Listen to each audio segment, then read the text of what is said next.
majority of the features that I just listed already exist on the Steam Deck OLED. The thing is, the PlayStation Portal is nearly 2 years old at this point. Time flies, and I think at this point it's safe to say a refresh is near. In fact, there have been some rumors that a second generation PlayStation Portal may be coming out with an OLED screen, and that sounds great. That's actually one of the biggest complaints that I have with the original PlayStation Portal. But why stop at just the OLED screen? Here's a couple things I hope to see on Sony's new refresh of the PlayStation Portal. Now, this thing right here has easily been my favorite device over the past 2 years. Some things that I would like to see are, firstly, a 120 hertz screen for the games that support it.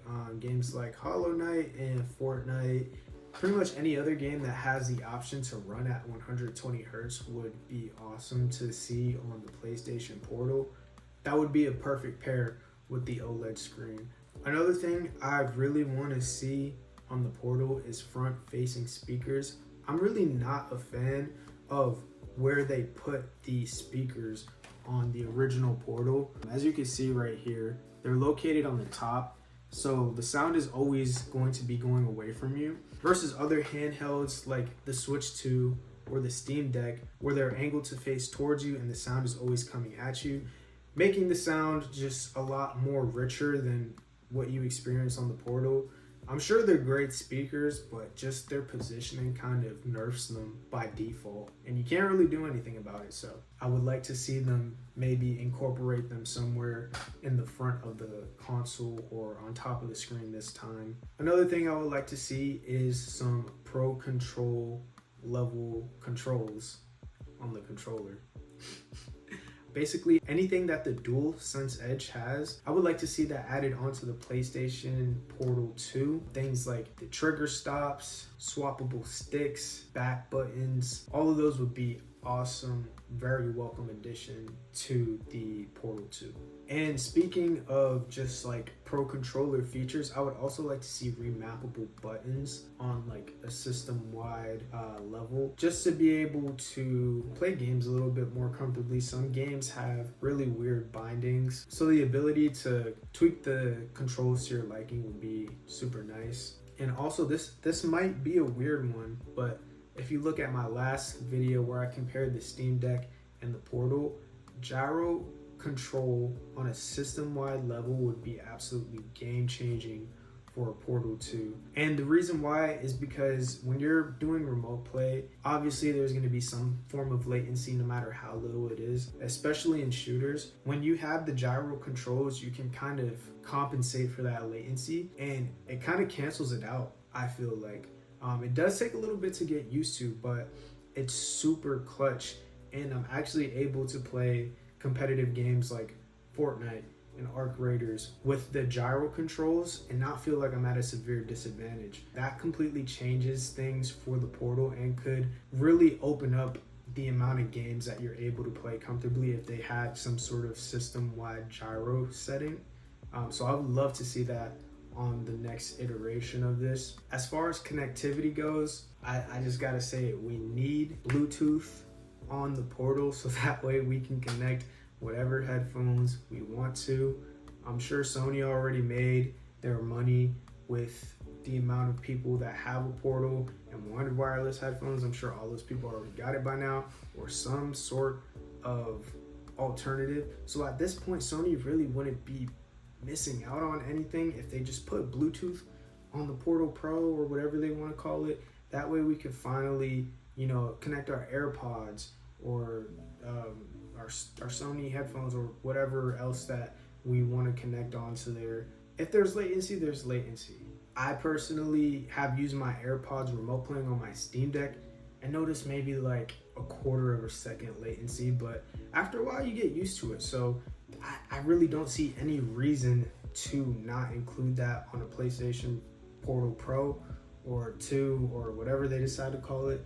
And then on that topic as well, Wi-Fi 6 at least. I don't know if we're on Wi-Fi 7 yet, but from what I've seen, on the Steam Deck, Wi-Fi 6 makes a huge difference in terms of connectivity and smoothness. So the fact that we have Wi-Fi 5 on this and we have Wi-Fi 6 devices, like even on my iPhone, sometimes I find that the connection is faster, smoother, it's more stable, and that's just because we have more updated Wi-Fi chips than what's on the Portal. And this being a Wi-Fi only device, it should have the best Wi-Fi chip possible, in my personal opinion. And then for the price, I think $250 would be a nice sweet spot for this device, because the original Portal is about $200, and then we're adding the OLED screen and a bunch of other features. I think $250 would be a nice sweet spot. Anything more than that, you're getting into like Nintendo Switch 2, Steam Deck territory, and then at that point, it's a pretty hard sell considering that this thing does not run games natively. I think $250 would be a really good spot. And I know what you guys are probably already saying or have already said in the comments is just to get a Steam Deck OLED, because truth be told, majority of the features that I just listed on this list already exist on the Steam Deck OLED. The thing is, that device is triple the price of a PlayStation Portal or Portal Pro. So while yes, you do get all the features I just listed plus some, you also pay close to $600, probably more now, with like the RAM and the CPU shortages and whatever shortages are going on right now. To be honest, I'm not on track with all of them. I just know that things are getting expensive. So in the near future, the Steam Deck OLED might hit $700, $800, who knows? But the Portal, since it's not running anything natively, I don't think that the price would be affected by these global shortages as much, making this a better deal. But just in general, like even past these shortages and stuff like that, I just think the Portal is a bargain, especially if you don't really have too much of a Steam library. And then this is another huge selling point.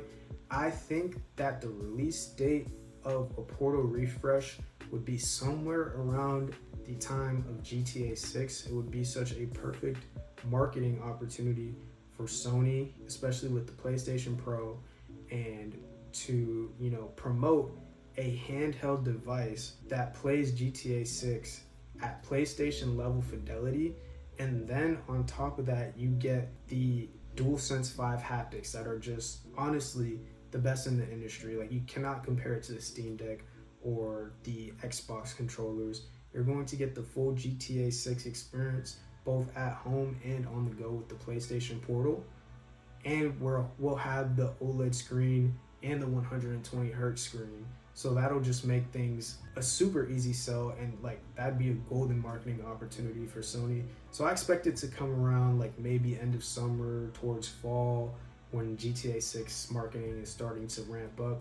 That'll be the one device that just has everything you need to experience GTA 6 and like its full feature set, and just not really miss out on anything the way you would maybe if you bought it on Xbox, or if you waited for it to come out on PC whenever that comes out. So yeah, those are all the things I wanted to see on the new PlayStation Portal. Hopefully it's real. Hopefully that thing actually does come out. And let me know in the comments what you guys think. What do you guys want to see on the PlayStation Portal 2? Is that something that you'd be interested in getting based off what I said? Or would make it like, something that you would consider? Let me know down in the comments. Leave a like in the video if you enjoyed, and subscribe for more content, and I will see y'all on the next video. Peace.